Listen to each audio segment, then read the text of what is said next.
ኢራንና አሜሪካ ጦርነቱን ለማቆም ስምምነት ላይ ለመድረስ መቃረባቸው የተዘገበ ሲሆን በሰላም ጥረቶች ውስጥ የሚሳተፉ የፓኪስታን ምንጭ ለሮይተርስ እንደተናገረው ይህንን ጦርነት በቅርቡ እንጨርሰዋለን፣ እየተቃረብን ነው ብሏል። ፕሬዚዳንት ዶናልድ ትራምፕ የሆርሙዝን ውሃ ማስተላለፊያ ለመክፈት የተደረገው የአሜሪካ ወታደራዊ ዘመቻ ከኢራን ተወካዮች ጋር ወደሚደረገው ሙሉና የመጨረሻ ስምምነት ትልቅ መሻሻል በመገኘቱ ምክንያት አግደውታል። የቻይና የውጭ ጉዳይ ሚኒስተር ዋንግ ዩ አሜሪካና እስራኤል በኢራን ሊወሰዷቸው ወታደራዊ እርምጃዎች በቤጂንግ ከኢራን አቻቸው አባስ አርጋንቺ ጋር በተደረገ ስብሰባ ሕጋዊ ያልሆነ ሲሉ ገልጸውታል። እስራኤል በደቡብ ሊባኖስ ከሚገኙ 12 ከተሞችና መንደሮች ለሚኖሩ ነዋሪዎች አዲስ የግዳጅ መፈናቀል ትዕዛዝ አወጣች። ነዋሪዎቹ ከቤታቸው ቢያንስ 1 ኪሎ ሜትር ወይም 0.6 ማይል ርቀው ወደ ክፍት ቦታዎች እንዲሄዱ ተናግሯል። ሰላም የሳብ ኒውስ ተመልካቾች እንደምን አርፍዳችኋል። ላይ እንደተናገርነው አሜሪካ ወታደራዊ ኦፕሬሽኗን ማለቋን ተናግራለች። እናም አዲስ ዘመቻ የነጻነት ዘመቻ ፍሪደም ኦፍ ኦፕሬሽን ብላ አዲስ ዘመቻ መጀመሪያ ይታወሳል። ነገር ግን ይህ አዲሱ ዘመቻ በዶናልድ ትራምፕ ታግዷል። እዚህ ላይም በዝርዝር የምናወራው ነገር ይኖራል። ውድ የሳብ ኒውስ ቤተሰቦች ቻናላችንን አንድ ሰብስክራይበር ለማስገባት የምናደርገውን ጥረት እንዲቀላቀሉን በትህትና ጠየቅን። ቻናላችንን ሰብስክራይብ በማድረግ 1000 ሰብስክራይብ በመሙላት ወደ አዲስ ምዕራፍ እንሸጋገር።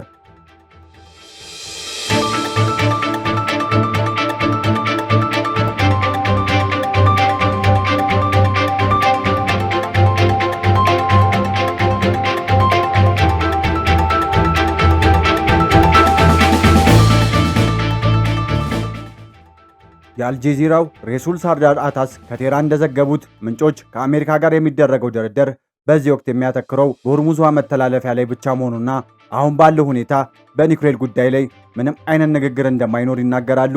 ከዚህ ውጭ ያለው ማንኛውም ነገር የተፈጠረ ነው ወይም ስህተት ነው።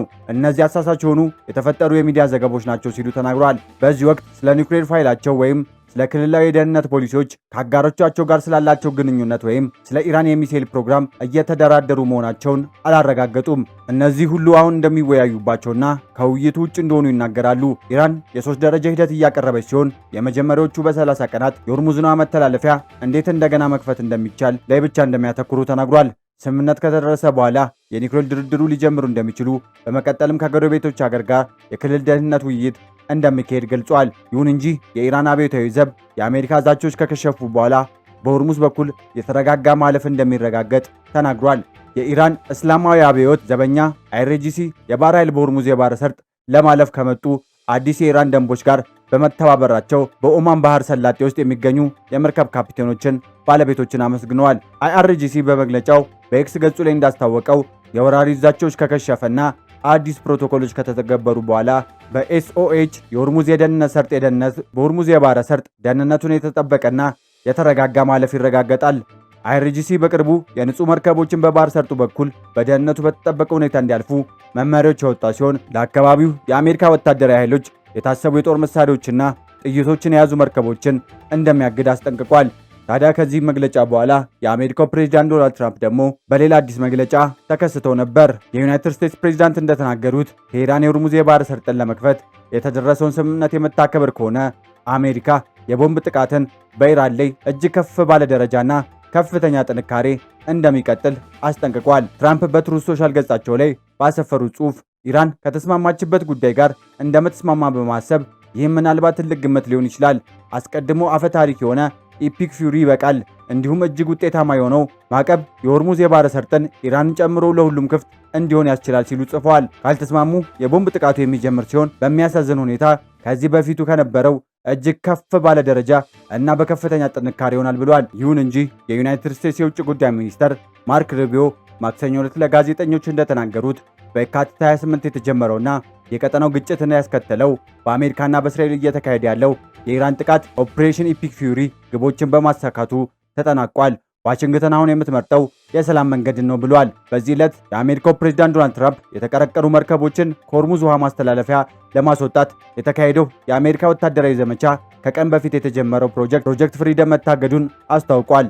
ማክሰኞ ዕለት በነጩ ቤተ መንግስት በተሰጠ የሚዲያ መግለጫ ሩቢዮ ለጋዜጠኛ እንደተናገሩት ኦፕሬሽን ኢፒክ ፊውሪ ማብቃቱን ተናግሯል። ኦፕሬሽን ኢፒክ ፊውሪ ተጠናቋል፣ የዚህ ዘመቻ ግብም ተሳክቷል ብሏል። ሩቢዮ በተጨማሪ እንዲህ አይነት ሁኔታ እንዲፈጠር አንፈልግም፣ የሰላም መንገድ እንመርጣለን፣ ፕሬዝዳንቱ የሚመርጡት ስምምነት ነው ብሏል። ፓኪስታን በኢራንና በአሜሪካ መካከል ቀጥተኛ ውይይት ለማዘጋጀት የምታደርገውን ጥረት በመጥቀስ እነዚህ ውይይቶች የመጀመሪያ ዙር ባለፈው ወር በኢስላማባድ ያለምንም መፍትሄ ተጠናቋል። ከዚህ ጊዜ ጀምሮ ሁለቱ ወገኖች አዳዲስ ሐሳቦችን አቅርበዋል። በዩናይትድ ኪንግደም በሚገኝ የምርምር ተቋም ሮያል ዩናይትድ ሰርቪስ ኢንስቲትዩሽን RUSI የመካከለኛ ምስራቅ ደህንነት ከፍተኛ ተመራማሪ የሆኑት ቡርኮዝሌክ ለአልጄዚራ እንደተናገሩት አሁን ተቋርጦ አሁን የሚቀጥለው ከኢራን ጋር የሚደረገው ድርድር መርከቦችን ከሆርሙዝ ውሃ ማስተላለፊያ ለማውጣት ከትራምፕ ድንገተኛ የፕሮጀክት ፍሪደም ለውጥ ጋር ተዳምሮ በባህረ ሰላጤ ውስጥ የማይፈለግ መረበሽ ተፈጥሯል። በዚህ ጦርነት በተግባር የሚያበቃ ይሆናል። ኦዘስሌክ እንዳብራሩት በሌላ በኩል ኢራን ይሄ የእረፍት ጊዜ ብቻ ሳይሆን የጦርነቱ የመጨረሻ መሆኑን የሚገልጹ ዋስትናዎችን ትፈልጋለች። ታዲያ ዶናልድ ትራምፕ ለጋዜጠኞች እንደተናገሩት ፕሮጀክት ፍሪደም በፓኪስታንና በሌሎች ሀገሮች ጥያቄ እንዲሁም ከኢራን ተወካዮች ጋር ወደ ሙሉና የመጨረሻ ስምምነት ጥልቅ መሻሻል መደረጉ እውነት ላይ ተመስርቶ መታገዱን ተናግሯል። ፕሮጀክት ፍሪደም ትራምፕ ከቀን በፊት እንዳስተዋወቁት የአሜሪካ ኃይሎች የተቀረቀሩ መርከቦችን በሆርሙዝ ውሃ ማስተላለፊያ በኩል ለማጀብ ያደረጉት ዘመቻ ነበር። ይህ የኢራን ስትራቴጂካዊ የውሃ መስመር መዘጋት በቀጥታ የሚቃወም ይመስል ነበር። በዚህ ውሃ መስመር በሰላሙ ጊዜ 20 በመቶ የዓለም ነዳጅና ፈሳሽ የተፈጥሮ ጋዝ ኤልኤንጂ አቅርቦት ይጓጓዛል። ኢራን በመተላለፊያ ውስጥ ያሉ መርከቦችን የማጥቃት ዛቻዎች በአሜሪካና በእስራኤል በኢራን ላይ የሚሰነዘሩ ጥቃቶች ከተጀመሩ ጊዜ ጀምሮ አካባቢውን ዘግቶታል። በዚህም አሜሪካ በኢራን ወደቦች ላይ የባህር ኃይል ማዕቀብ ማስታወቋ በመተላለፊያ አካባቢ ያለውን ሁኔታ ጨምሮታል። ትራምፕ ፕሮጀክት ፍሪደም ካስተዋወቁ በኋላ የኢራን እስላማዊ አብዮታዊ ዘበኛ ሳይፈቀድላቸው የመተላለፊያ ለመጠቀም የሚሞክሩ መርከቦች እንደሚተኩስ በመግለጽ ወደ ጦርነት የመመለስ ፍራቻን አቀጣጥላ ነበር። የአብዮታዊ ዘብ መግለጫ በአሜሪካና በኢራን መካከል የቃላት ጦርነትን የቀሰቀሰ ሲሆን ቀኑን ሙሉ ስለ ጥቃቶች እየተሰጡ የይገባኛል ጥያቄዎችና መልሶች ቀጥሏል። በመጀመሪያ የኢራን ፋርስ የዜና ወኪል ከሆርሙዝ ውሃ መተላለፊያ እንድትመለስ የተሰጣትን ትዕዛዝ ችላ በማለቷ የአሜሪካ የጦር መርከብ በድሮን መታው ብሎ ተናገረ። ሆኖም የአሜሪካ ማዕከላዊ ሴንትኮም የአሜሪካ መርከብ መመታቷን የካደ ሲሆን በምትኩ ቢያንስ 6 የአይአርጂሲ መርከቦች መስመጡን አስታውቋል። ኢራን ደግሞ ይህንን በተቃራኒው ክዳለች። ኢራን በመቀጠል በመተላለፊያው ያላትን የቁጥጥር ቦታ ወደ አረብ ኤሚሬቶች ውሃ በማስፋት አዲስ ካርታ የወጣች ሲሆን ይህም አዲስ ቀጠናው ላይ ግጭት ይፈጥራል ተብሎ ተፈርቶ ነበር። የተባበሩት አረብ ኤሚሬት ኢራን አስፈላጊ የነዳጅ መተላለፊያ ቦምቦች ባሉበት ፋይጅራ ወደቧ ላይ ጥቃት መክፈቷን የከሰሰች ሲሆን ይህም በነዳጅ ማጣሪያ ውስጥ እሳትን አስነስቷል። ማክሰኞ ዕለት ትራምፕ እንደተናገሩት የአሜሪካ ዘመቻ ቆሟል።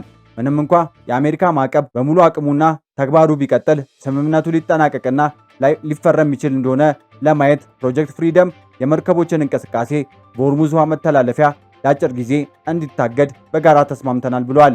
ኢራን ለዚህ ለዶናልድ ትራምፕ ልጥፍ ወዲያው ምላሽ አልሰጠችም። በአውስትራሊያ ዴኬን ዩኒቨርሲቲ የመካከለኛ ምስራቅና በመካከለኛ እስያ የፖለቲካ ፕሮፌሰር የሆኑት ሻራም አክባዛዲ ለአልጄዚራ እንደተናገሩት ትራምፕ ፕሮጀክት ፍሪደም ለምን እንዳገዱት በትክክል ለመወሰን አስቸጋሪ ቢሆንም ይህ መታገድ በአሜሪካ ውስጥ እያደገ ካለው ጸረ ጦርነት የህዝብ አስተያየት ጋር የተያያዘ ነው። አክባርዛዲ እንዴት በተመሳሳይ ጊዜ ትራምፕ ከጦርነቱ ጋር ትዕግስት እያጡ ሊሆን ይችላል፣ ነገር ግን ይህ ጉዳይ ለመጎተት ጊዜ እንዳላቸውም ይናገራሉ። ነገር ግን በእርግጠኝነት ትራምፕ ትኩረታቸው አጭር ነው፣ እናም በቅርቡ ድል ማስመዝገብ ይፈልጋሉ። ፕሮጀክት ፍሪደም መቆም ዲፕሎማሲያዊ ፍጥነትን እንዲጨምር በማድረግ አሜሪካና ኢራን ትራምፕ እንደ ድል አድራጊ ሊገልጹ ወደሚችሉበት ስምምነት ያቀርባቸዋል። ታዲያ እኒህ ፕሮፌሰር በኢራን ላይ የተደረገው ጦርነት መጨረሻው ነው ተብሎ ሲጠየቁ በእርግጥ አይደለም ብሎ ይመልሳሉ። የፕሮጀክት ፍሪደም መቆም ለጦርነቱ የመጨረሻም መጀመሪያም ሆኖ ሊያገለግል ይችላል። ኢራናውያን የጦርነቱ ማብቂያ በጣም እንደሚፈልጉት እናውቃለን። ስለዚህ ትራምፕ ዲፕሎማሲያዊ አረንጓዴ ብርሃን እንዳገኘ ግልጽ ምልክቶችን ከላኩ በአሜሪካ ባህር ኃይል ላይ ጥቃቶችን የመቀጠል ዕድላቸው በጣም አነስተኛ ነው ብለዋል። ሆኖም አክለውም ችግሩ ከዚህ በፊት እዚህ ደርሰን ነበር። የቀድሞ ዕድሎች እስራኤል አሜሪካ የተሻሻለ ስምምነት ማግኘት እንደምትችል በማሰብ ወይም ትራምፕ ሁኔታውን በተሳሳተ መንገድ በማንበብ ወታደራዊ አማራጮች ተጨማሪ ቅናሾችን እንደሚያስገኝላቸው በመጠባበቃቸው ነው። ታዲያ እኒህ ፕሮፌሰር አሁን ምን እንጠብቅ ተብለው ሲጠየቁ ይህም መተንበይ አስቸጋሪ ነው፣ ነገር ግን አንዳቸው ወገኖች ወደ ሙሉ ጦርነት መመለስ የሚፈልጉ አይመስሉም። ስለዚህ ሁለቱም ዲፕሎማሲያዊ መፍትሄዎችን ቅድሚያ ሊሰጡ እንደሚችሉ አክዝርባዲ ተናግሯል። አሁንም አንዳቸው እንደ ተሸናፊ መታየት አቅም የላቸውም ሲል አክለው የየራሳቸው ሀገር ሕዝብ ለማሳመን ሲሉ የሕዝብ ገጽታቸውን ለመጠበቅ እንዳለባቸው ይሰማቸዋል። ይህም ድርድሩና ስምምነቱ ላይ ለመድረስ ያወሳስበዋል። ኦዝሌክ እንደተናገሩት ቀጥሎ የሚሆነው በቴህራን ያለው የተከፋፈለ አመራር በኒውክሌር ጉዳይ ላይ በሚደረገው ቁርጠኝነት ይወሰናል። ንግግሮቹ የኢራን የኒውክሌር ፕሮግራም በመገደብ እንደሚያካትቱ ቢክዱም ይህ አይነቱ አቋም በአሜሪካና በእስራኤል ጥቃቶች የተደናገጡና የኒውክሌር ጉዳዮችን ከሀገር ወዳድነትና ሉዓላዊነት መብት አንጻር ለሚመለከቱ ሀገር ውስጥ ያሉ ጠንካራ አቋም ያላቸውና የኢራን ብሔርተኞችን ለማረጋጋት ያለመ ነው። ኦዝሌክ እንደተናገሩት የተባበሩት መንግስታት ድርጅት ኢራን የሆርሙዝን ውሃ መተላለፊያ በአንድ ወገን በማገዷ ምክንያት በቅርቡ ይፋዊ ውግዘት ሊያመጣ እንደሚችል ተነብያለች። ነገር ግን ትክክለኛና ከቀን ወደ ቀን እየጨመረ የሚሄደው ጫና ኢኮኖሚ ነው። መተላለፊያው መዝጋት በኢራን ኢኮኖሚ ማገገሚያ ተስፋ ላይ ከፍተኛ ቅጣት እያስከተለ ነው ብለዋል። ኦዝሌክ ስለ ጥንካሬና ህልውና ከሚናገሩ የቃላት አጠቃቀም ባሻገር የቀድሞ የኢራን አመራር ከጦርነቱ ውጪ በተያዘ አሁን የሚያሳስበው አያጠያይቅም። በኢራን ወሳኝ መሰረተ ልማቶች ላይ ሊነሱ የሚችሉ አዳዲስ ወታደራዊ ጥቃቶችና የሚከተሉ አለመረጋጋቶች በመጨረሻ የቴህራን እጅ እያስገደዱ ሊሆን ይችላል በማለት ኦዝሌክ ንግግራቸውን አጠናቀዋል።